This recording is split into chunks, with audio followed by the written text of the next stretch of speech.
Hello everyone, this is Rupesh Mishra and I welcome you all to your channel that is math.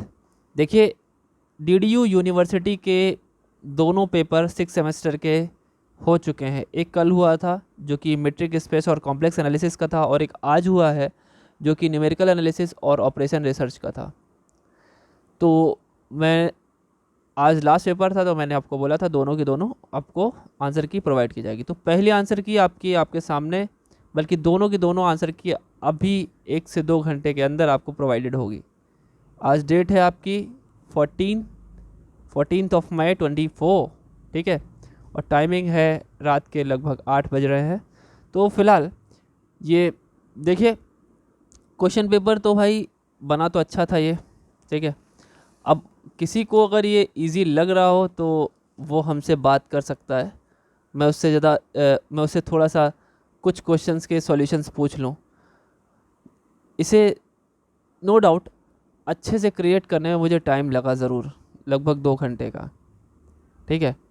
तो आपको सोचिए कितना time लगना चाहिए था, और ये टाइम इतना भी और लग गया क्योंकि क्रॉस चेकिंग करना बहुत ज़रूरी होता है कि बाई चांस गलती से भी गलत ना आ जाए। हाँ, आई थिंक 1.5 से 2 घंटे के बीच में समय लगा फिलहाल। तो चलिए फर्स्ट क्वेश्चन पर चलते हैं। देखिए, in a metric space R D where D is a usual metric on R, which of the following is a N B D of each of its point. देखिए, एन बी डी सब का सब उसके अंदर हो तो Q तो नहीं होता, ये तो बिल्कुल नहीं होगा। और क्लोज में 0 और 2 का एन बी डी नहीं होता, तो ये ऑप्शन आपका पहला वाला सही है। 0 और 6, इसमें क्या है, 0 नहीं लेना है, 6 नहीं लेना है, इसके बीच की सारी वैल्यू लेना है। तो इसके बीच की आप कोई भी एक वैल्यू लेंगे तो उसके आसपास आपको एन बी डी जरूर मिलेगा। So answer option is first. Okay, next देखते हैं।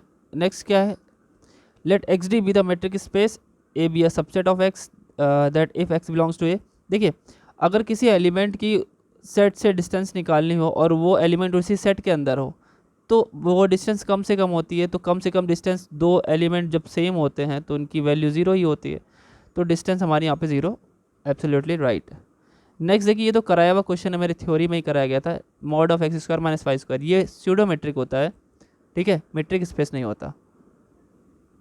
नेक्स्ट देखिए क्वेश्चन, और x1 d1 x2 d2 करके दिया हुआ है। कह रहे ये पहले, ये तो जो लिखा हुआ है वैसे अजीब से इन्होंने लिखा हुआ है, कितना मिसप्रिंट किया हुआ है। ये कुछ इस तरीके से लिखा है, x1 सेट है और उसका हमें रिलेशन बनाया गया है, ठीक है, दोनों का ऑर्डर्ड पेयर बनाया गया है। तो कह रहे हैं कि जो ऑर्डर्ड पेयर बनाने के बाद जो इसका d होगा वो इस तरीके से लिखा है, और इन दोनों का मिला करके जो d लिखा है कुछ इस तरीके से लिखा है। तो भैया ये सारी की सारी वैल्यूज़ को सॉल्व करेगा। मतलब आप खुद सोचिए, अगर ये मीट्रिक स्पेस है तो ये ग्रेटर देन इक्वल टू 0 होगा, ये भी ग्रेटर देन इक्वल टू 0 होगा, दोनों को ऐड करेंगे तो ये भी ग्रेटर देन इक्वल टू 0 हो जाएगा। पहली हो गई प्रॉपर्टी। दूसरी, अगर ये 0 है, ये भी 0 है, तो देखिए दोनों को 0 0 को जोड़ेंगे तो ये भी 0 आ जाएगा। तीसरी प्रॉपर्टी, तीसरी क्या है प्रॉपर्टी, तीसरी प्रॉपर्टी ये है कि अगर इसकी वैल्यू 0 है तो x1 बराबर y1 आएगा और x2 बराबर y2 आएगा। बिल्कुल सही है। तो ऐसे में x बराबर y हो जाएगा, तभी हो सकता है। और अगर ये दोनों आपस में बराबर है तो d भी 0 होगा। तो देखिए बोथ साइड इम्प्लीकेशन होगा इसमें। और चौथी प्रॉपर्टी भी होगी इसके अंदर, वो वाली, अगर कोई बीच में इंक्लूड कर दिया जाए तो ये मीट्रिक है, ठीक है। नेक्स्ट देखिए, choose the correct statement in a metric space. तो इसमें जो आपका है arbitrary union of open set is open, तो ये आपका ऑप्शन सही है, ठीक है, ये गलत है, बाकी तो सभी गलत है। ये तो थ्योरम था, थ्योरम तो बताया गया था आपको। काफ़ी सारे क्वेश्चन डायरेक्टली ऐसे पूछ लिए गए हैं, ठीक है, थ्योरम बेस पे। नेक्स्ट देखिए, in discrete metric space every set is. देखिए, ये डिस्क्रीट मेट्रिक स्पेस की बात करें तो डिस्क्रीट सिर्फ ये होता है ना, 0 और 1। वैल्यू 1 होती है जब x not equal to Y हो, और 0 होती है जब x is equal to Y हो। तो ये ओपन और क्लोज दोनों होता है। नेक्स्ट देखिए, इसमें कह रहे कि किसके पास इनफाइनाइट लिमिट पॉइंट्स हैं, किसके पास होंगे भाई, सारे के सारे लिमिट पॉइंट किसके पास हो, क्यू के पास तो नहीं होंगे, क्योंकि क्यू में अगर किसी भी एक पॉइंट को देखें क्यू में तो उसके नेबरहुड में इरेशनल पॉइंट भी आ जाएंगे ढेर सारे, है ना। तो वो तो नहीं ले सकते फिर। तो यहाँ पे क्या होंगे, कितने लिमिट पॉइंट्स होंगे, इनफाइनाइट, क्योंकि खुद में इसके अंदर कितने सारे एलिमेंट्स हैं, और ये रियल का एक इंटरवल है रियल का, तो सारे के सारे। अब रियल में रेशनल और इरेशनल दोनों आ जाएंगे, तो इसलिए सारे के सारे हो जाएंगे। नेक्स्ट देखिए ये वाला ऑप्शन देखिए ये दोनों तो देखने से गलत लग रहे हैं, बाकी ये दोनों को चेक कीजिए। मैंने बताया था कि इन दोनों को जरूर एक बार लिख करके आप लोग याद कर लीजिएगा, लास्ट में मैंने बताया भी था इस टाइप के, है ना। तो इंटरसेक्शन जो होता है वो सबसेट होता है इस वाले का, ये इक्वल नहीं होता है। यूनियन वाला भले इक्वल होता है लेकिन इंटरसेक्शन वाला सबसेट होता है। छोटे छोटे ये सेट्स थे, प्रॉपर्टीज़ थी, ये तो गलत है। ये एक्सटीरियर देखिए, ए अगर बी से छोटा है तो ए का एक्सटीरियर बी के एक्सटीरियर से बड़ा होगा, तो ये भी गलत दिखा है। एक्सटीरियर का एक्सटीरियर देखिए, किसी चीज़ का एक्सटीरियर मतलब बाहर, और बाहर का एक्सटीरियर मतलब वापस से अंदर, तो ये तो वापस से ए आ जाता ना, तो ये भी गलत है। तो आंसर ऑप्शन इसको देख पा रहे हैं आप, एकदम सही है, ठीक है। तो ये ऑप्शन हो गया। नेक्स्ट देखिए, which of the following nowhere dense. भैया डेंस मतलब होता है, अगर किसी सेट का आप क्लोजर निकालोगे तो पूरा का पूरा उसका ब्रह्मांड यानी एक्स अगर दे देगा तो वो हमारा डेंस होता है, लेकिन अगर नहीं दे पाए तो नो वेयर डेंस हो जाएगा। तो यहाँ पे क्यू तो डेंस होता है मीट्रिक आर में, लेकिन जेड क्या होता है, वो नो वेयर डेंस होता है। लेकिन यहीं पे अगर इसकी बात कर देता है डिस्क्रीट मेट्रिक की, तो ये भी हमारा डेंस नहीं होता, तब दोनों डेंस नहीं होता, तो हम कह देते बोथ ए एंड बी। लेकिन यहाँ पे आर बोला है, डिस्क्रीट मेट्रिक की बात नहीं की है, सिंपल आर की बात की है, यूजुअल की बात की है ना। तो आंसर ऑप्शन इसका ए है, ठीक है। नेक्स्ट देखिए क्या है भाई, ये तो अपना यूजुअल वाला है। तो इसमें कह रहे बाउंड्री पॉइंट, भैया ओपन इंटरवल में बाउंड्री तो होता ही नहीं, बाउंड्री और फ्रंटियर में अंतर होता है। फ्रंटियर तो 0 1 है लेकिन बाउंड्री नहीं है। नेक्स्ट देखिए ये क्या है, ये तो भैया डिस्क्रीट वाला आ गया। तो डिस्क्रीट वाला जो होता है अपना, वो कंप्लीट मीट्रिक स्पेस तो होता ही है। यहाँ देखिए ये तो बहुत ही सिंपल, ये कई बार क्वेश्चन कराया गया है कि इसको n टेंस टू इन्फिनिटी पे अगर चेक करेंगे तो 1/∞ की वैल्यू 0 0 पे कन्वर्ट करता है ये। नेक्स्ट देखिए ये क्वेश्चन जो है अगर आप देखें ध्यान से, तो y क्या है, एक सबसेट लिया गया है, y सबसेट ऑफ x। तो डी वाई में जो उसकी डिस्टेंस होगी वही डी एक्स के डिस्टेंस के अगर बराबर होती है तो उसे सब स्पेस बोलते हैं, मैंने बताया हुआ है चीज़।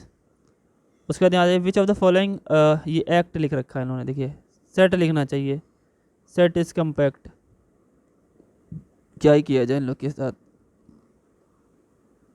देखिए इसमें ऑप्शन का पहले बात तो ओपन इंटरवल अपना कॉम्पैक्ट नहीं होता, आर भी नहीं होता कॉम्पैक्ट। ऑप्शन आपका ये होगा डिस्क्रीट वाला।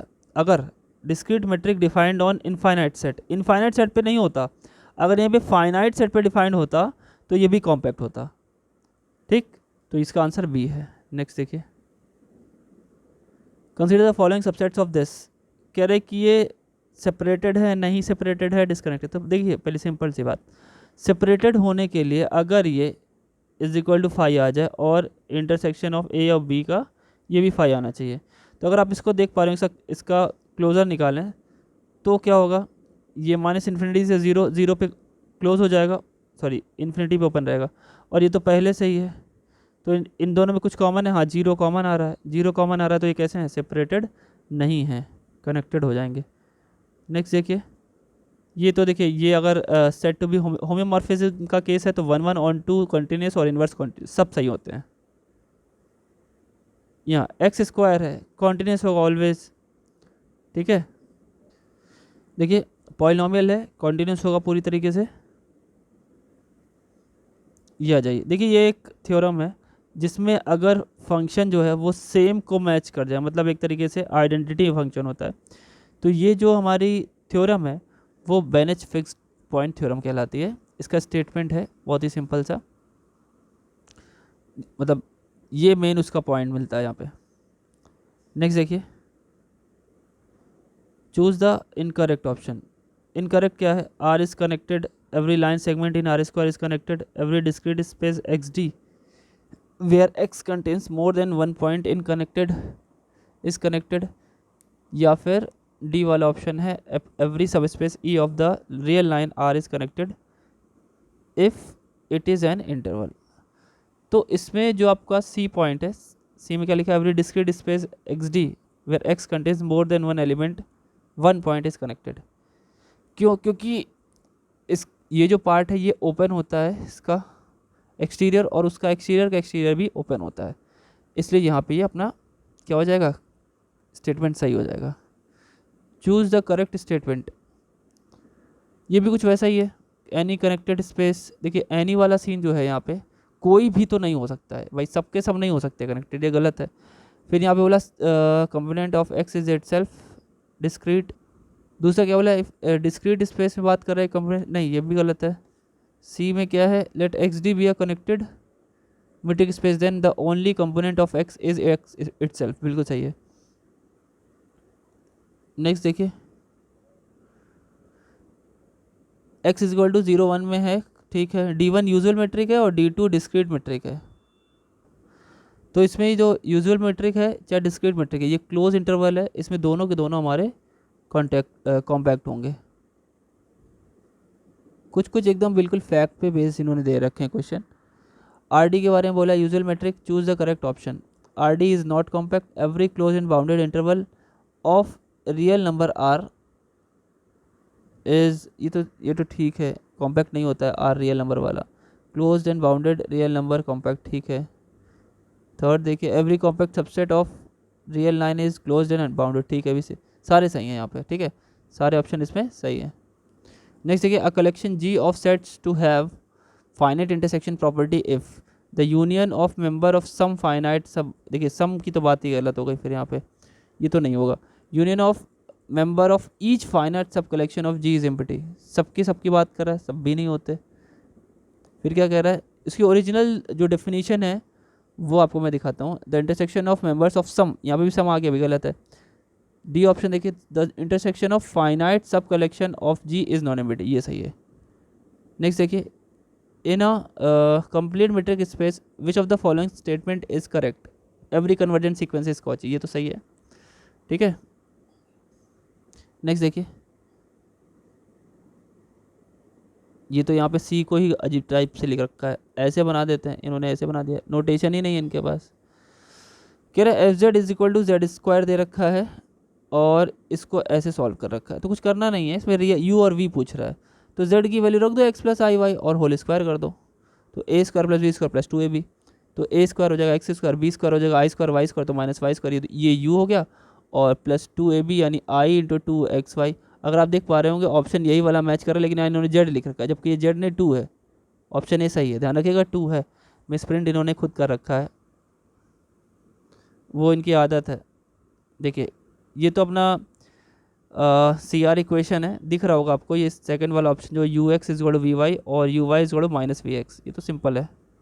कुछ एक आध क्वेश्चन बहुत ही हलवे टाइप के दे रखे हैं। अब यहाँ पे क्या है, विच of the following function is harmonic, ठीक है, हार्मोनिक चेक करना है।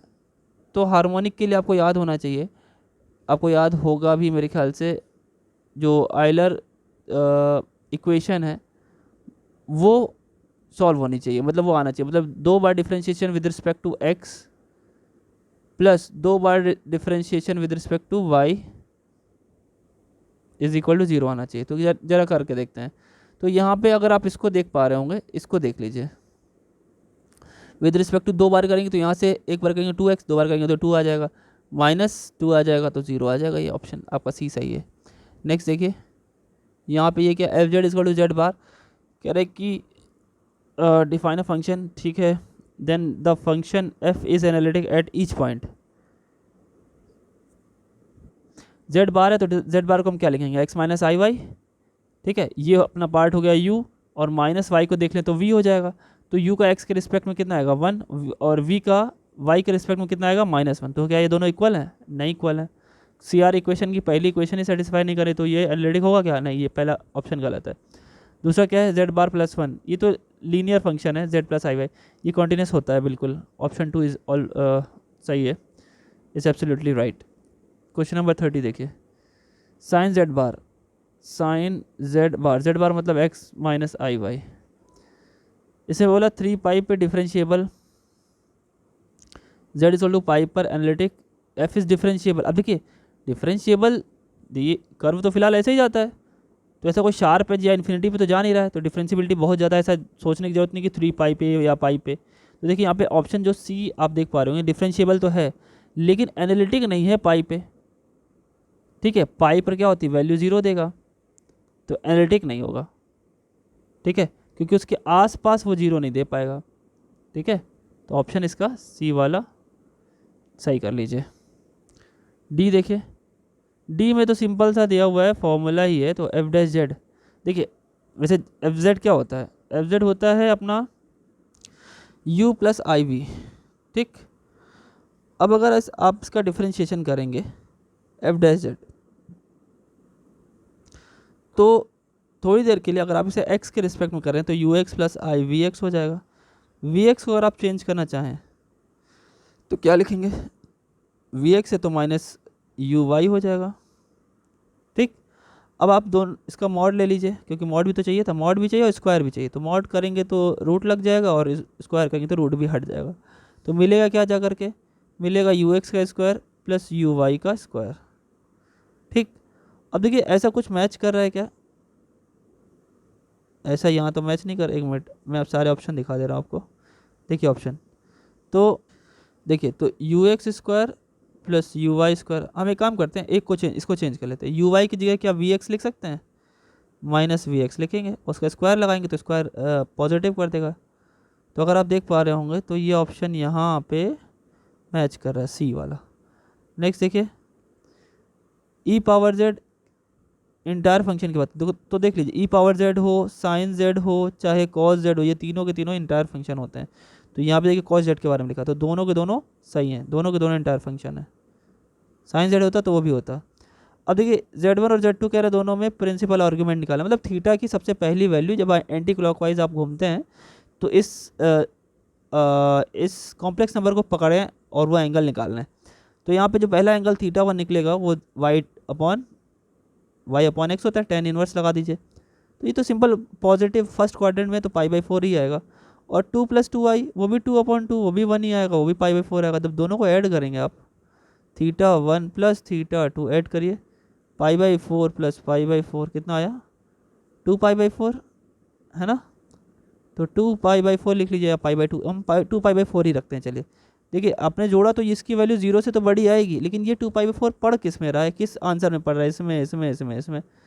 तो 2 पाई/4 देख लेते हैं, 2 पाई/4 इसमें तो नहीं पड़ेगा, माइनस पाई/4 से 0, भैया ये तो ये चीज़ हुआ ना, माइनस पाई/4 तो यहाँ पे आएगा, यहाँ से यहाँ तक में थोड़े पढ़ रहा है, ये तो यहाँ है, तो ये किस में पड़ेगा, तीसरा वाला देखिए, 0 से 3 पाई/4, 3 पाई/4 का मतलब कितना होता है, 4 से आप कैंसिल करेंगे तो 4 4 45 45 135, तो मतलब ये यहाँ तक की, तो इसमें ये बीच में पड़ी तो लाइन ही वाली, तो ऑप्शन अपना कौन सा हो गया, सी वाला।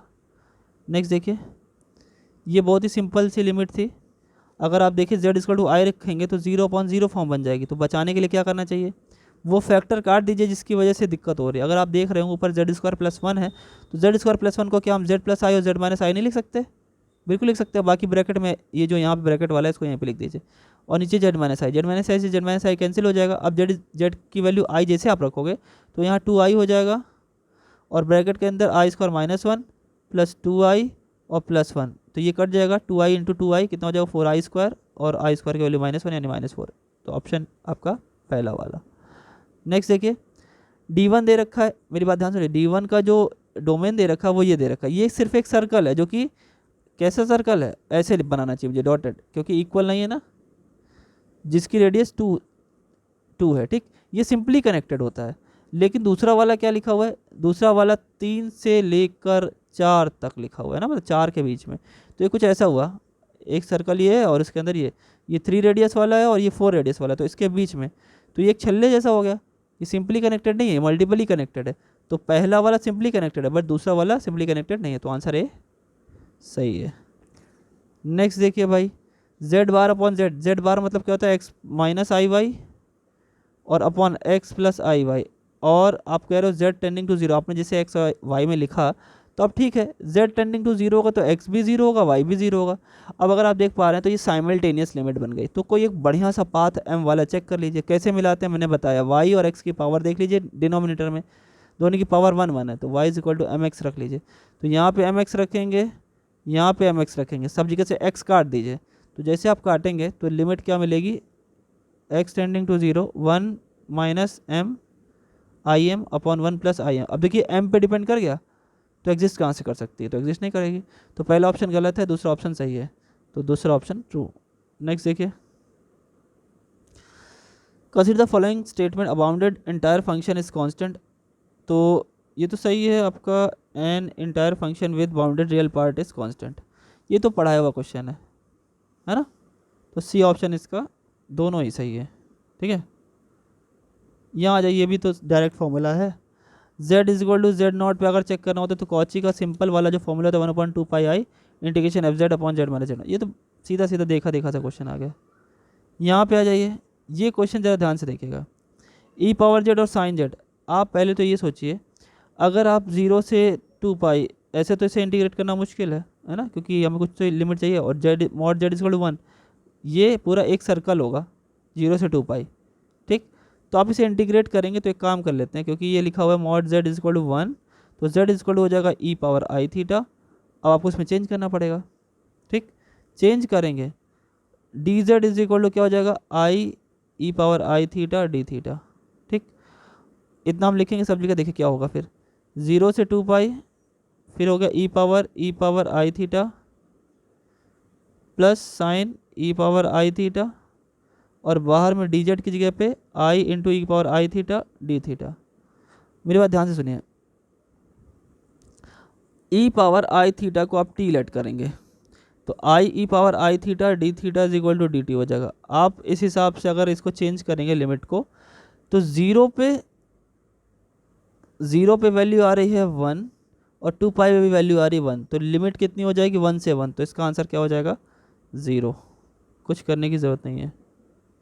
यहाँ आ जाइए, सिंपली कनेक्टेड डोमेन, ये तो सीधी सीधी सी हमारी क्या है, सिंपली क्लोज्ड कर्व्स हैं, थ्योरम है, दोनों कर्व जो हैं उनकी इंटीग्रल वैल्यू सेम होती है, ऑप्शन ए। यहाँ पे आ जाइए, क्या है भाई, ये तो स्टेटमेंट था बहुत ही सिंपल सा, कि भाई जब एफ ऑफ जेड रखने पे, मॉड लेने पे less than equal to M आए और एम की वैल्यू ग्रेटर देन 0 है, तो ये एक सिंपल सा रिलेशन था, एन बार डिफ्रेंशिएशन करने पे और वैल्यू रखने के बाद वो less than equal to M N factorial upon R power N आता था। ऑप्शन बी पढ़ाया हुआ है, तो एग्जैक्टली वही आ गया है। ये वाला क्या था, देखिए ये वाले में अगर आप देख पा रहे होंगे तो ए एन होता क्या, देखिए ए एन की वैल्यूज है ना सब जगह ए, तो ए एन का फॉर्मूला होता क्या, A N is equal to N bar differentiation function का कर लीजिए जो कि यहाँ पे साइन जेड है, और अपॉन वो उतने फैक्टोरियल से डिवाइड कर दीजिए। तो पहले कह रहा है ए नॉट, तो ए नॉट का क्या मतलब होता है, निकालिए ए नॉट। ए नॉट का मतलब होता है एक बार भी डिफ्रेंशिएशन मत करिए और उठा के रख दीजिए, तो यहाँ पे 0 रखेंगे तो इसकी वैल्यू तो 0 ही हो जाएगी। फिर निकालिए ए वन निकालते हैं तो एक बार डिफ्रेंशिएशन करिए साइन जेड का, तो कॉस जेड हो गया, और जेड की जगह 0 रखना है, नीचे 1 फैक्टोरियल, तो कॉस जेड की वैल्यू 1 हो गई, कॉस 0 की वैल्यू 1 हो गई।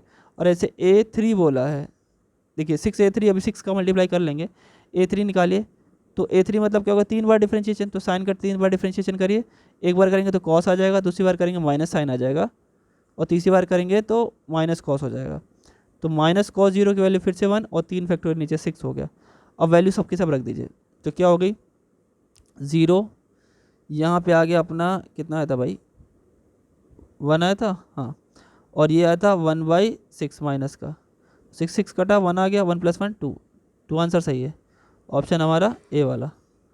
नेक्स्ट देखिए, ये क्वेश्चन देखिए दिमाग लगा दिया इन्होंने, ये तो पी टेस्ट है, पी क्या होता है, ग्रेटर पे convergent, less than equal to पे डाइवर्जेंट, तो यहाँ पे कौन सा है, ये तो डाइवर्जेंट का केस है, कन्वर्जेंट पूछ रहा है, 0 से कम है ये तो पूछ कहेंगे ही नहीं, 0 से 1 के बीच में यानी 1 से कम है डाइवर्जेंट हो गया, 2 से 3 में आया ना, 1 से ग्रेटर है कि नहीं 2 से 3, तो ये डी हो जाएगा ऑप्शन कन्वर्जेंट का। नेक्स्ट देखिए, ये क्या है, पहली बात तो इनके पास इन्फिनिटी नहीं बनाई, ये सब क्या लिखा हुआ पता है, एन टेंस टू इन्फिनिटी लिखा है इन्होंने, ऐसा लग रहा है n-100 लिखा हुआ है, लेकिन सब जगह वही लिखा हुआ है, सही कर लीजिएगा। कह रहे कि कन्वर्ज तब करेगा जब उसकी वैल्यू क्या है 0 से 1 के बीच में, अगर 1 से बड़ी आएगी ना, मतलब 0 से 1 के बीच में आ रही तो एप्सिलॉन की वैल्यू ठीक तो है 0 के पास है, ऑप्शन सी। नेक्स्ट देखिए इन दोनों को आप चेक करें, अगर रेशियो टेस्ट लगाएंगे तो एक्स UN/UN+1 UN+1, अगर आप इसको सॉल्व करें तो एक एक्स की पावर बचेगी नीचे यहाँ पे, और जब ये ऊपर चला जाएगा और फिर इसको रूट लेके कॉमन ले लेंगे, सॉरी रूट कह रहे हैं, 1+1/n डिवाइड करके कॉमन लेंगे तो ये हो जाएगा।